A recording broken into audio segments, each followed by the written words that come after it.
And while you're coming in, everyone type in what city you're tuning in from and what's the last thing that you drank today.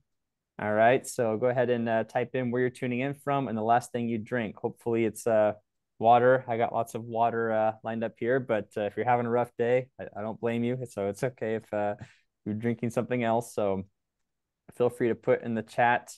I'd love to see what you got going on here. All right, Trish from Eugene and drinking her coffee. That's always helpful. Good job, Trish. You gotta stay energized. Holly from McMinnville sipping on OJ. Good, very smart. I think it's still cold and flu season, so got to get that vitamin C in. Ella, Eugene, water, and then Swati is coffee. Oh, geez, those Eugenians love drinking coffee, apparently. Well, then. Yeah, that's how it goes. All good. Tim, the morning brew. Oh, yes, hard to go wrong. Perfect. So a lot of Eugene folks today. And for those who don't know, I'm going to type in the chat. I'm in New York City, and then I'll just say water because I spelled water strangely, apparently. But yeah, we'll go ahead and get started here. We'll wait a couple more minutes to see if anyone else is chiming in. Oh, I see another couple people coming in, so I'm going to let them into the room. And then for those who don't know, I am a graduate from the University of Oregon, class of 2016. So go Ducks, and happy to be represented among fellow Ducks here. And I see Pallavi just joined. Hello, Pallavi. We just listed in the chat where you're tuning in from and the last thing that you drink. And so apparently the coffee crew is winning at the moment. So feel free to put that in once you're ready. All right, we got Paolo joining as well. And yeah, we'll go ahead and get started here in the next minute or so. So for most of this presentation, I will ask that you do have your cameras on because you are here for how to be better virtual presenters. And that will require you having your cameras on. Mind blowing, I know. So I highly recommend Tim, Amy, Paolo, Ella, and Swati, if you guys want to turn your cameras on. I'm going to be as interactive and as engaging as possible. And I'm going to be giving tips and tricks that will involve some movement. So I want to make sure you're actually doing it. And also some housekeeping, friendly reminder to make sure to turn off cell phones and mute yourself throughout the presentation. And Trish, I'm going to make you co-host so that you can help let people in the room and then also help make sure everyone stays muted and stuff too. So all right, with that said, it's the top of the hour, so I'm going to share my screen and we'll get locked and loaded. And here we go. All right, everyone, welcome to 3 Secrets to Engaging Audiences Virtually in 2023. Here's where you can learn how to deliver engaging virtual presentations when your audience has every reason to be bored or distracted. And my name is Andrew Weiss. I'm the founder of Weiss Wisdom and here presenting to my fellow Oregon Ducks. And let's get started. So as I asked, make sure your hand is raised or make sure your camera is on. Raise your hand if you've ever sat through a boring presentation before. I know I have. It's always painful each time. Raise your hand if you get super nervous before giving presentations. Any hands in the audience? Okay, a little shaky. Okay, that's okay. Raise your hand if you'd like people to listen intently when you talk. I know I do. Yes, so always important. So now I want to make sure you're aware that I will not be talking about myself the whole time. So you're aware of that. I will not be low energy in this presentation. And I will not give you fluff. I'm going to give you actionable, tangible advice you're going to take home and be able to use for the rest of your life. So once again, you're going to learn why confident communication is essential. And so you can be very confident no matter what kind of presentation you give in the future. We're going to talk about how to cope with nerves before speaking virtually, quote unquote, because you might be giving an in-person presentation, you might be giving a virtual presentation, and this kind of depends on the situation. And you will also learn secrets to actively engaging your quote unquote virtual audiences. So this is going to be advice that not only applies to in-person audiences, but virtual audiences as well. And then You will also be getting a bonus checklist for staying until the end of this presentation. So we do reward people who participate and interact with each other. So I want to make sure you're aware that you will be getting a bonus checklist as well. So before we get started again, too, I'm curious, what do you guys think is the #1 fear in the world? And go ahead and answer the poll when you get the chance. All right, 5 people participated. Okay, good. Everyone's in. And the results are spiders. No, just kidding. That's not the that is funny, whoever answered spiders, but you are correct that public speaking is the #1 fear in the world. And it's definitely unfortunate because so many benefits come from being a great speaker, and I want to make sure that you have all those benefits. All right. So coming up next, I already talked about all this. So staying to the end, as I mentioned, you'll get a bonus checklist on being a confident communicator. I'll also give you the opportunity to get 30 public speaking tips for powerful presenters and get started there. So a little bit about me. For those who don't know, I'm born and raised in Oregon. I was essentially there my whole life until a pretty girl convinced me to move across the country. And if I didn't have this blue screen behind me, I'll kind of talk about virtual backgrounds and versus backgrounds later. But she's a Broadway actress, and so it's pretty cool being able to go to New York and live with a Broadway star. I am left-handed. By show of hands, any other lefties sitting in today? All right, that's okay. We're about 12% of the world anyway, so that happens. And I did both drama and sports in high school. So I'm a guy who likes to do everything. I have major FOMO, but I want to feel like I've taken life by the horns, experiencing everything, and want to experience it all. And then as you can see in this photo, I also didn't hit puberty until my junior year of high school. And so I've spent most of my life being 5 feet tall and just kind of figuring out, gosh, how do I actually be successful without actually having any height? And so I definitely know what it's like to feel kind of awkward and weird in situations, but I've learned to just embrace the awkwardness to weirdness. And that's what kind of made me who I am today. And with that awkwardness and weirdness, I was able to leverage that and give over 1,000 presentations in a 3-year span. I got paid to travel and speak around the entire state of Oregon, visit every single county, visit all the 7 wonders of Oregon, from Mount Hood to the Wallowa Mountains to the beaches, and just to get a chance to really travel and speak around the whole state. I helped, and during that time, I was working with an organization called the Young Entrepreneurs Business Week. We helped grow that from 300 members a year to over 500 members a year and reach the 7-figure mark. And I'm also a 2-time Guinness World Record holder. Back in 2020, when the you know what happened, I got involved in virtual events. And after I did my own virtual event, there's another company called Podfest that they were an in-person company. You know what happened? They're going, crap, we have to have virtual events now. They went to Guinness. They said, what would it take to break a Guinness World Record? They said, you need to bring together 5,000 people within 1 week. At the end of the week, we had 5,003 people. But the record still stands for world's largest virtual podcasting event in 1 week, and it was awesome to be part of that. And something I'm very passionate about is always coaching others into their greatness, reaching goals, and thriving no matter what career ambitions they might have. So let's talk about why confident communication is essential. It helps you with applying to jobs. It helps you stand out. If an interviewer is talking to 2 different people and one person is answering things like, yeah, I think I'm qualified for the job, I think it does sound good, I would really like to work here, please pay me, versus someone else who's going, yeah, I'd be a great fit for the job. Of course I can deliver you results. Of course I'm going to bring your company to the next level, next achievement of goals that it has. So everything that we do on a daily basis does require confident communication. I want to make sure you get that as we come out of this presentation.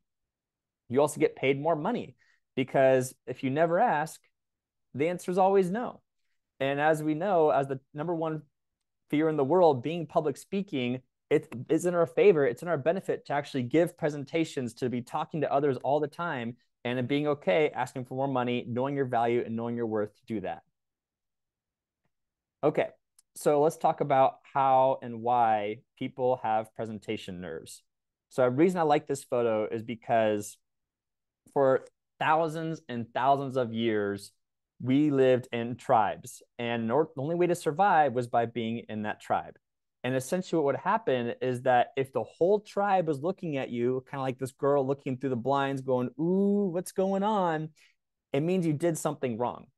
So it's actually not our fault that whenever a bunch of people are looking at us, we're going, I don't know what's happening. And our voice starts shaking. We start sweating profusely. We feel like something terrible is going to happen. It's literally built into our DNA.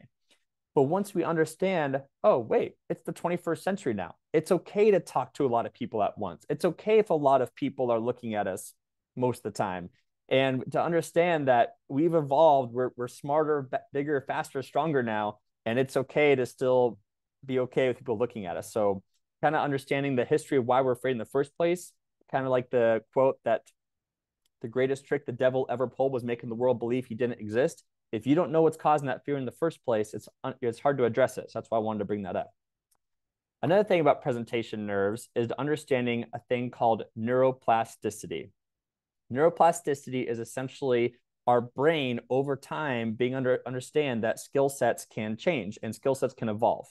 Who remembers the first time they've ever rode a bike? By a show of hands. A few of you. Who remembers the first time you ever drove a car? Show of hands. Okay. So I don't know about you, but when I first got in the car, you know, some people apparently have Mario Kart training or some people have like driving simulation training. I didn't have any of that. I was super nervous. I didn't know what to do. And now, over time, you get more and more confident with driving that car. And I hear stories of my friends' parents who they have a drink in one hand, the burger in the other hand, they're moving the stick shift with their elbow, and they're driving with their knees. And so just like with public speaking, like your first presentation, you might be going, my name is Bob, but your name's actually Andrew, and you don't know what's happening. But as you do more and more presentations and keep learning over time, you have to give your brain time to actually learn that skill set and understand it will happen, it will be available, and it's going to happen. All right, so what we're going to do now is some vocal exercises. So here's a good chance for you to unmute yourselves. We're going to have some fun here. We're going to do various vocal exercises to help you prepare for any presentation that comes your way to make sure that you can enunciate every word, say everything properly, and sound amazing. So the first thing I want everyone to do is go. Oh, unmute yourselves. Unmute yourselves. It's going to be embarrassing, but that's what we're here for today. All right, ready? Everyone unmute yourselves on the count of 3. 1, 2, 3.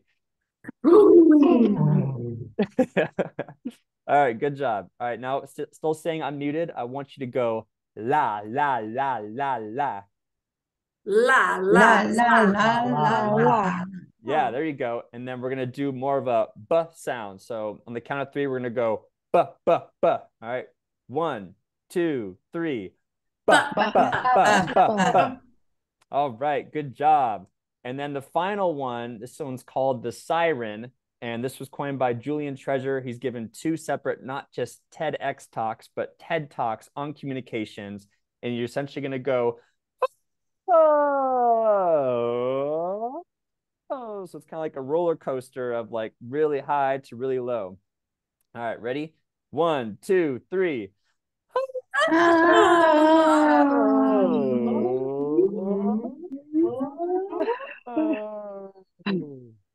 Geez, I feel like it's only me doing it, but that's okay. So I just want you all to be aware to know what that feels like, to know that it does take practice to be able to really enunciate when you're talking, be able to use the vocal motions and use some physicality so you sound amazing. All right, next slide. So another thing with presentation nerves, one of the things I discovered is that you want to feel like you're talking to kids. And I'm going to make sure to mute all as well, just in case. Make sure that happens. So I don't know about you, but if you're talking to a doctor about health stuff, there's a good chance that doctor is going to grill you and come after you and say, you're actually wrong about that, or what are you talking about, or I know what I'm talking about, you don't. But if you're giving, let's say, a health presentation because You just walked for 30 minutes every single day. You're feeling amazing. Someone noticed that you're posting about it every day and you want to come give a talk about your health. You might not be the top expert in the room, but you got invited to speak for a reason. And so if you come into the presentation acting like you're talking to kids, kids want to see you succeed. They want to see you thrive. And I don't know about you, but I don't get intimidated by kids. I don't care if they're judging me. I don't care if they're like raising an eyebrow at me. They want to see me succeed. They want to have fun. They want to enjoy the process. And so whenever you're giving a presentation, that's definitely been one of the top tips that's helped me the most is just relax, have fun, feel like you're talking to kids, and it does help a lot. All right. And of course, as I'm sure you've all heard before, when it comes to dealing with presentation nerves, you want to use practice. And for those who don't know the story behind this, the GIF here, this is Allen Iverson. He was all-star in the NBA for several years, made it to the championship. He felt like he was winning so many games. And one of the reporters said, well, why aren't you showing up to practice? And Allen Iverson is like, practice? We talking about practice? I'm out here to win games. And the reason why this is so funny is because even the top players, the top speakers, the top artists, creators in the world, they're always practicing. And if you're not always practicing, how are you going to get better? How are you going to improve? And believe it or not, Allen Iverson did never win an NBA championship. Maybe if he had practiced that much more, that would have helped. But believe it or not, just like the neuroplasticity you talked about earlier, if you're practicing your skill set, if you're taking time to get better, you will get better, whether you want to or not. And then another presentation tip is the abilities transfer. By a show of hands, and feel free to do emoji or raise your hand physically, who has seen the movie Space Jam before? The first one. Okay, it's all right. Not all of you. That's okay. So there's a really cool part of the movie where essentially some of the world's best basketball stars have all these abilities, but they transfer them into a basketball, and then the aliens get the chance to get those abilities from the basketball. And so just by touching a basketball, they become one of the world's best basketball players. And I'll show you why this is relevant later on to what we're talking about, but just kind of want to give a little foreshadow now of the importance of ability transferring. And then finally, we have the power poses. All right, so what we're gonna do now is all of you, you can either stand up if you have enough room. I'm kind of in a smaller space at the moment, but if you also just wanna sit at your chair, I want everyone to have a straight back, great posture, like you're about to impress the queen or the president or a top world leader. You wanna look good in front of them. Make sure your feet are flat on the ground. And this was coined by Amy Cuddy because one of the things she talks about is that actions cause thoughts. Actions cause thoughts. You know, if you're having a terrible day and you're not feeling good, if you start smiling, everyone smile, show those pearly whites, your brain automatically goes, oh, I'm smiling. I must be happy now. Whether you're quote unquote happy or not, you at least will feel better whether you want to or not. So with these power poses, what we're going to do is we're going to simulate being winners, being someone who's confident, being someone who knows how to dominate in situations. So the first power pose we're going to do is called the victory pose. So everyone make some fists, clench them hard, and throw them in the air like you just won first place. You just won $1 million. You're a winner. You did it. Woo! And hold them up high, hold them up high. And this is called the victory pose because even people who are blind, who've never seen anyone else do this in their life, when they win at something, this is the pose they do. It's their celebration pose. And so by holding this pose, you're forced to be more confident. You're forced to feel like a winner. You're forced to feel better. And it really does help get you in the right mind space to really help your audience. And then the other pose we're going to do is make sure you have enough room. Put your arms out as wide as you can. All right, there you go. Good job, Tim. Yes, good job, Swati. Put your arms out as wide as you can. And this pose essentially says, I'm here to take up space. I'm here. Try and mess with me. I dare you. And I am here to make a difference today. So definitely what we want to do is hold these poses for at least 2 minutes before your presentation or in the morning. Anytime before you're about to do something incredible that day, do the victory pose, do the wide space pose, and it will help you put you in the right mindset to give great presentations.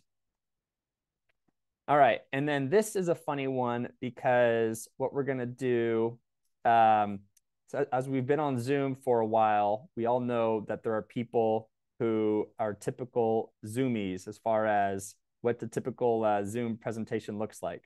So just a moment here. I'm going to show you a funny video, but because the video didn't have sound, I want to make sure that there's some proper sound playing too. So just a moment here while I get things set up. All right. You guys could hear that music, right? Hold on a second. Sorry, could you guys hear that music at all? Oh, no, because I wasn't sharing. I can fix that. All right, just a moment while I get that queued up, because I promise you it's a very funny video and it's worth watching. So just a moment here. All right, I'm going to play the song and then I'm going to share the screen.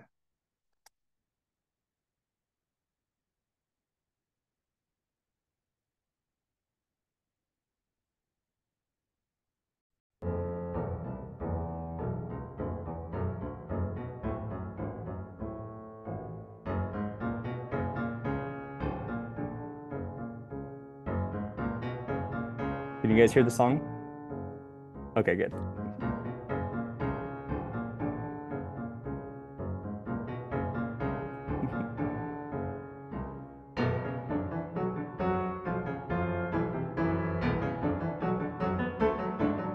Yeah, there's Trish. Always drinking.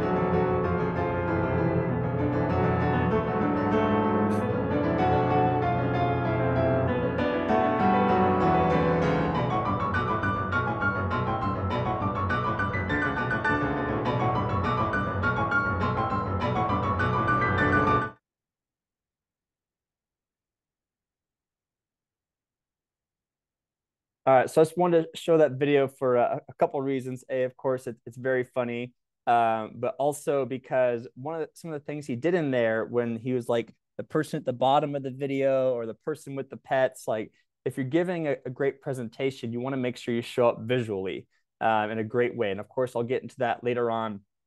But kind of a funny, quick little fun fact about if you position yourself where you're at the bottom of the video, is that human nature, for some reason, we think that if you're this close to the bottom of the screen, we think that something's going to come up and grab us at any time. And so you want to make sure that you're properly placed in front of the screen, minimal space in between your head and the edge of the screen. And it's just really awkward if you're just like on the bottom of the video the whole time. And so I know our grandparents and our parents sometimes forget about that, but we would definitely want to remind them as much as we can.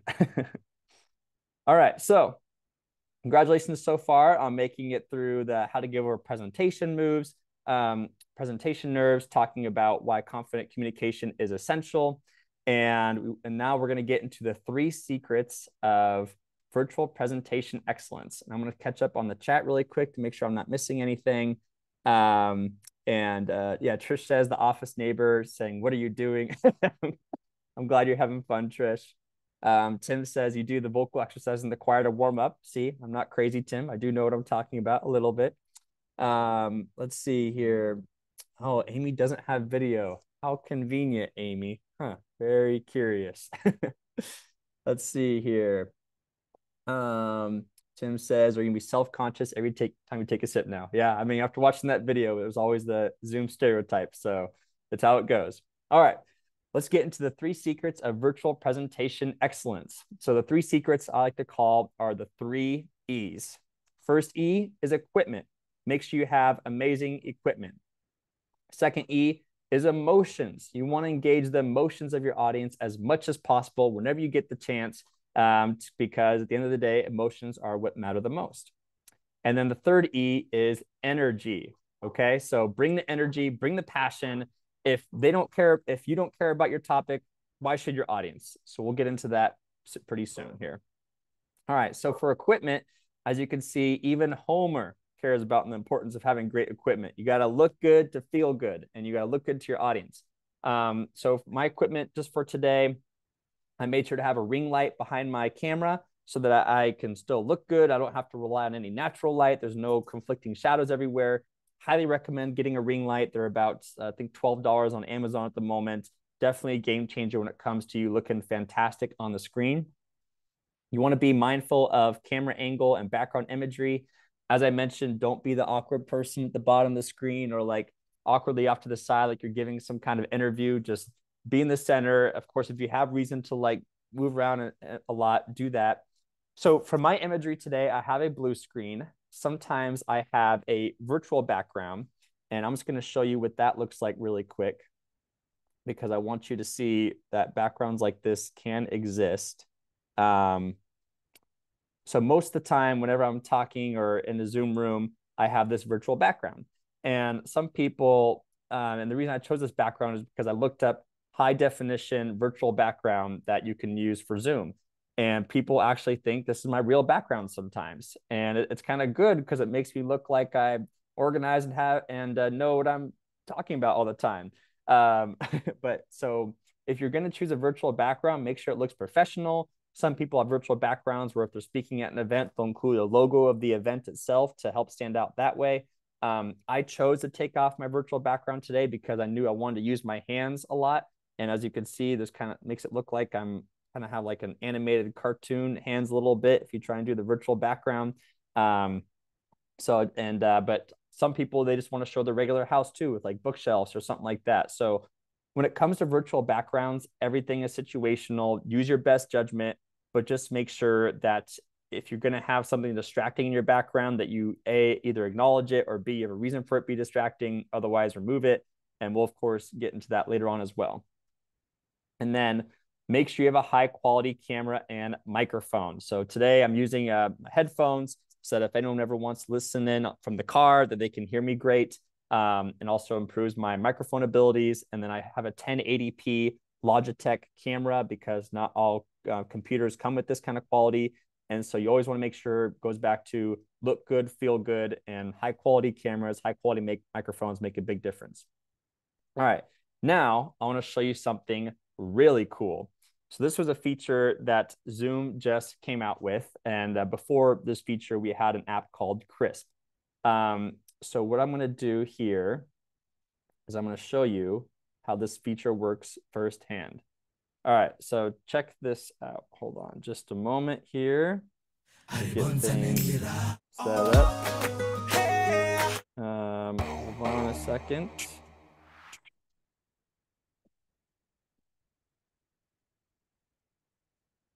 All right, so let me know by shaking or nodding your heads. Can you hear this? All right, can you hear it now? Can you hear anything? So the music is blasting like full volume still on my end. So that's super cool about today's technology is like I'm in New York City. We have sirens going all the time. We're right next to an airport. There's dogs barking. There's people shouting. But in the Zoom audio settings, make sure you put it so that people can't hear the background noise. And it's one of the coolest settings ever. And so as I mentioned, you literally just, if you're on Zoom right now, well, of course you are because you're watching this presentation, but if you click the little arrow next to the microphone, it will say audio settings. And then you go into the audio section under audio profile, you can adjust between low, medium, and high. And the high makes sure that you don't hear anything outside of me talking. And if you want people to hear the background noise for whatever reason, you go back to the low setting. And it's definitely one of the coolest features because no one wants extra distractions during a presentation. So there's no little fun fact for you. All right. And then, of course, you also want to keep slides short. It's unfortunate when you see people who have whole paragraphs and novels on their slides.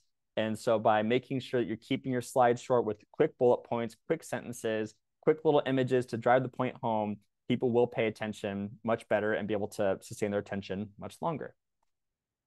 All right, let's talk about emotions. All right, so I'm checking the chat here.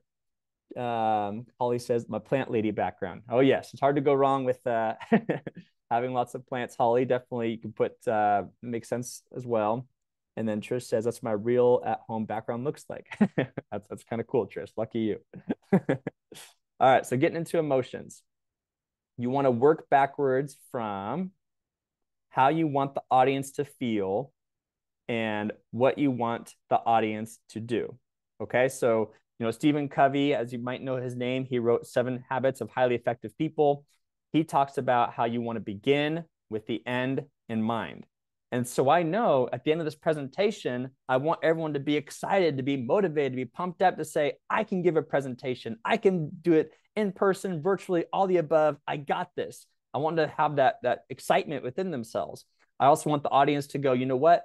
I need to book my next presentation today, or I need to start reaching out to more people, or I want to sign up for Andrew's Confident Communicator speaker list or his 30 public speaking tips guide. So knowing this is what I want to do for the end of this presentation, I know this is kind of like a meta presentation because I'm giving a presentation about presentations while you're watching a presentation.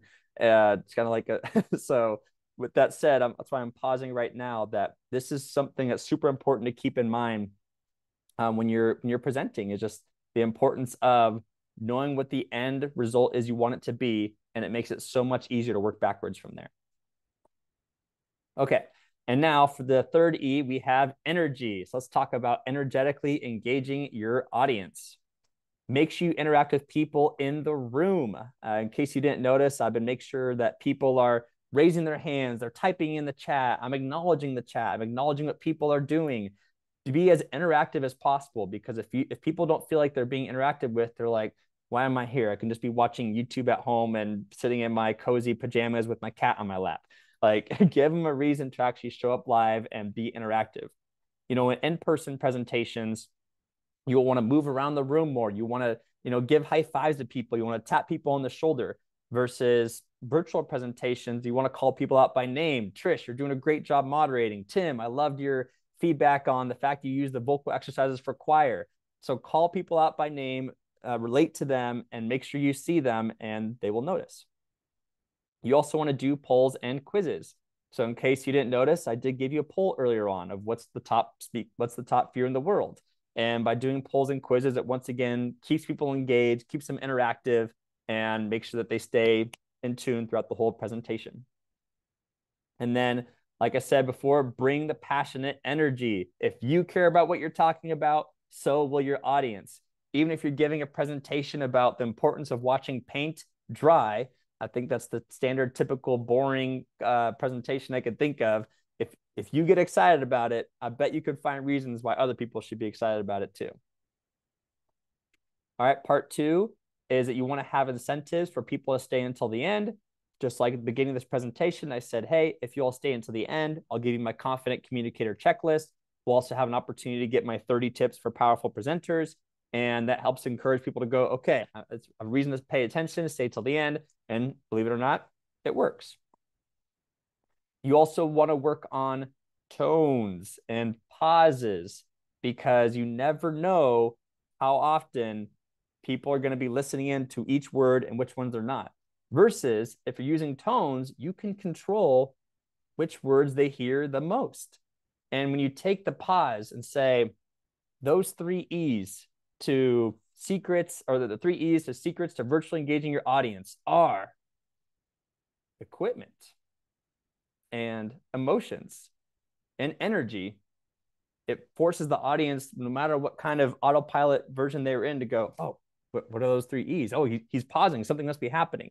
So really work on tones of speaking louder and then speaking softer, and just making sure that your voice, that your slides, your pace gets chopped up from here to another, so that it helps people get them out of autopilot while they're listening to your presentation. I see some more chats coming in now. And yeah, Tim likes the bribes. Yeah, some people call them bribes. Some people say incentives, however you want to phrase it. And yes, when we're nervous, we do talk too fast. And even though it might sound like you're talking at an extremely abnormal, slow pace when you're presenting, it actually sounds normal to the audience. So it really is one of the best habits and skill sets you can learn, is learning how to talk slower while you're presenting. And then, of course, you want to get people moving, as they say in the Blades of Glory with Will Ferrell and John Heder. You want to get the people going. And so essentially the importance of, like, I had you all do power poses. I had you raise your hands. I had you make sure you have great posture, that your feet are both flat on the floor. If you can get people moving virtually, it helps them stay engaged, stay involved, and still be a part of the process, even though they might be on the other side of the world. And one of my mentors and friends, Terry Brock, he said, you want to humanize the virtual experience. And that's what he talked about, is just get people moving, get people interactive as much as you can, and go above and beyond. Because obviously, if you're in person, it's quote unquote easy to go around the room and give high fives and stuff, but you want to bring that extra level of engagement every chance that you can. All right, so next slide. Another important thing about energetically engaging your audience is that sometimes there are elephants in the room. And what do I mean by that? So one time, when I was in a presentation and I was in a school, and all of a sudden a fire alarm went off. And of course, when the fire alarm goes off, you can't be like, all right, ignore the fire alarm, everyone. We're just going to keep listening to my presentation today. You have to address the elephant in the room. You're going, okay, we'll come back to this presentation when we get back. And so you escort everyone back into the hallway. They do the whole drill, come back in. You can pick up where you left off. I've heard other stories of people dealing with like hecklers, of people who are, if there's a cop car outside, whatever's going on in your presentation, whether it's virtually or in person, if you don't acknowledge the elephant in the room, people will tune out your presentation immediately. So if anything is ever distracting, if someone unmutes themselves and they start talking and they make embarrassing sounds or noises, pause, address it, acknowledge it, and then once that is solved and everyone realizes it's been resolved, then you can move forward with your presentation. Another thing is storytelling. I talked about, throughout my presentation, talking about the importance of power poses, of storytelling, of people who are blind. When they win a competition, they throw their hands in the air. There's a saying that goes, facts tell, stories sell. And so whenever you get the chance, you want to incorporate stories with your presentations to keep them engaged, use examples, and make sure they remember it. All right, so let's talk about some summaries of what we just learned. We went over why confident communication is essential, how to get extra confidence when applying to jobs. We talked about how confident communication helps with healthier relationships. We talked about how it helps you make more money. And we talked about how to deal with presentation nerves, pretend like you're talking to kids. Practice as many times as you need to. Visualize the presentation in advance to help you understand the importance of doing it before you're actually doing it. And I have another poll here as well. And so let's see who can remember what the 3 E's stand for. Go ahead and answer that poll.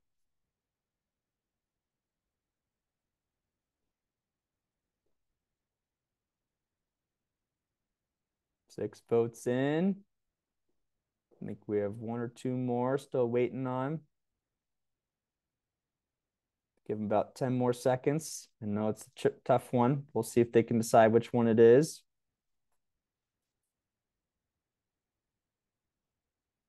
All right, good job. Everyone's learning today. So yes, the 3 E's are equipment, emotions, and energy. So those are the 3 secrets to engaging your audiences virtually, is making sure you have those 3 things and you'll be doing fantastic. All right, so now to summarize them once again, have great equipment, help engage the audience's emotions over time, and then bring the energy. So now what we're going to do is practice doing some virtual speaking today. And because we have 8 people, I think what we're going to do is actually break off into 2 groups. And so I'll be leading one group, and then we'll have Trish and Swati leading another group. And we're going to go into breakout rooms, and we're going to practice speaking to each other. So the first prompt is you're going to have 1 minute to say your life story. Okay. So we're going to have Trish and me and or Swati timing each person for 1 minute and get a chance to say your life story. So I'm going to create some breakout rooms here. and get that going. So just a moment. All right, we're going to create one breakout rooms. Oh, no, that didn't work. All right, hold on a second here. We'll have 2 breakout rooms. Oh, wait, that's not what I meant to do either. All right, hold on a second here. I think I'm just going to assign manually to 1 breakout room. And we're going to put in Amy, Bill, Ella, and Holly into that room. So once again, actually, we'll have Amy, Bill, Ella, and Trish. And so Trish is going to keep a 1-minute timer. Each person is going to take turns speaking for 1 minute about their life story, using all the advice that you learned about today. And we're going to go from there. So on your marks, get set, go.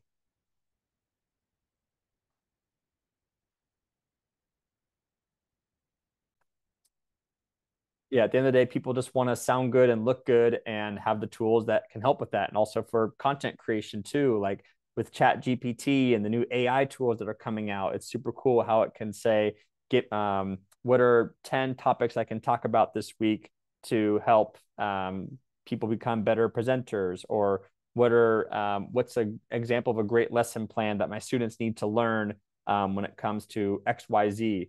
So utilizing AI and then just staying updated on technology will definitely be important.